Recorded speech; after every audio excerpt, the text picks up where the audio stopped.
What's going on, MLB The Show fans, College Lefty Gaming, and today I have for you guys an update on my created player, how I've kind of turned him into an immortal. Hope you guys enjoy. So real quick before I get into this one, in the last video that I uploaded, I played a friendly against Kevin GOD, and in the video I said his name was pronounced Kevin GOHD. The only reason I said that was just in case anybody's new from my channel that hasn't heard of him, and they were trying to search him and find out where to find his gameplay. That way they could do so and search his name on YouTube and find it that way. I probably should have included that in the last video, but this is to go along with that. Actually, I've also been requested to make this video by some of the people that have been already subscribed to me and been watching the live streams as well.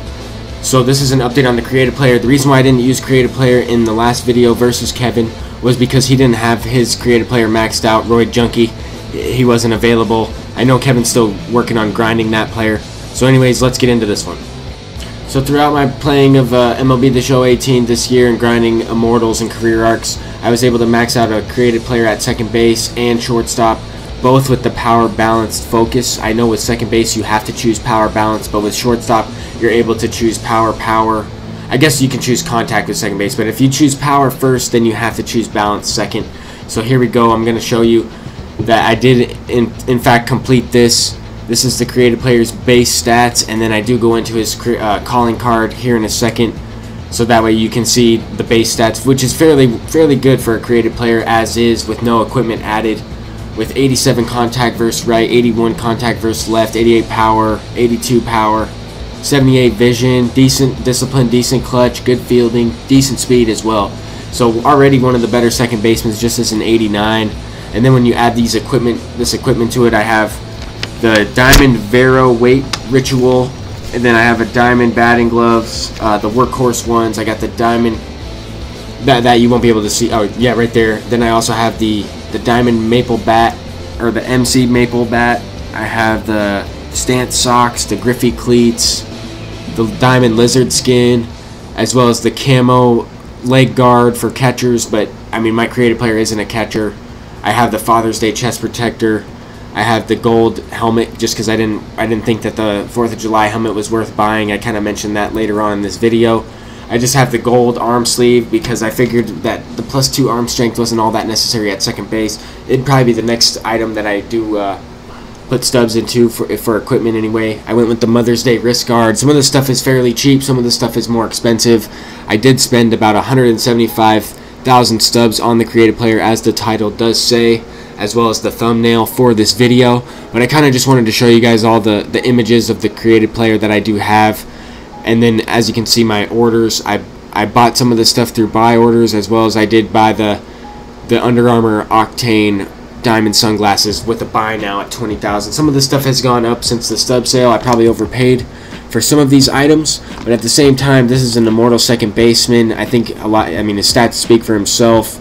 If you could tell there from the buy orders, I mean, I invested into a couple Zach Brittons, and I invested into a couple other Orioles players just in case if Machado does get traded. I think the Orioles collection might go up a little bit in price, but I don't want to get sidetracked too much on the video. Just a tip there. Here's what I was talking about with the All-Star, the helmet, the 4th of July helmet. Here's another good ritual that I also have that I was using before I got that weight that gives +6 power. That's also a good one that gives +2 to some valid attributes. But here's the created player stats: 96, 90 with 114, 108, 93 vision, 93 discipline, 96 clutch. Some people don't think some of those stats matter, and that's perfectly okay. But this card has great fielding, great speed, as well as can swipe a bag there every now and then. But here is quirks: hitting machine, bomber, 20/20 vision, walker, quick reflexes. Some of these quirks might not have as much as an effect on as they would on a live series card, but I needless to say, they certainly won't hurt.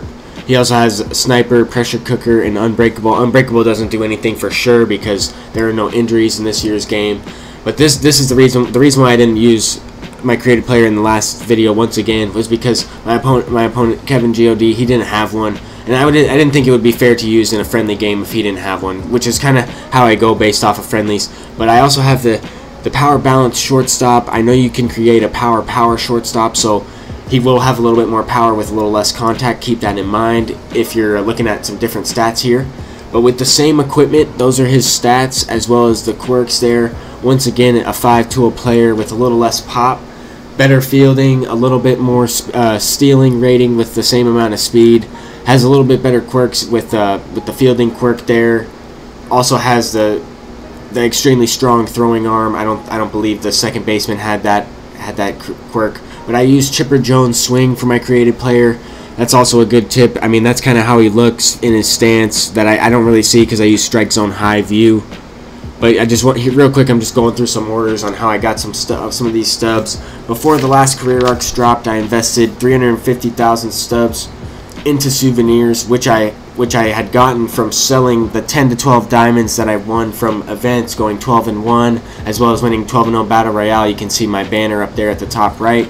Just a recap, and then as well as I used those to get the exchanges done for the newest career arcs, as well as and then I made 450,000 stubs back, invested that into the stub sale, got 800,000 back in return from that, and then I spent 175,000 on my created player.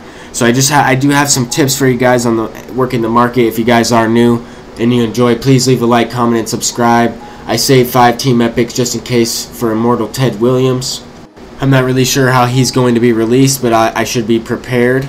But thank you guys for watching. I will be live tomorrow around 12 Eastern time with the Split Squad event.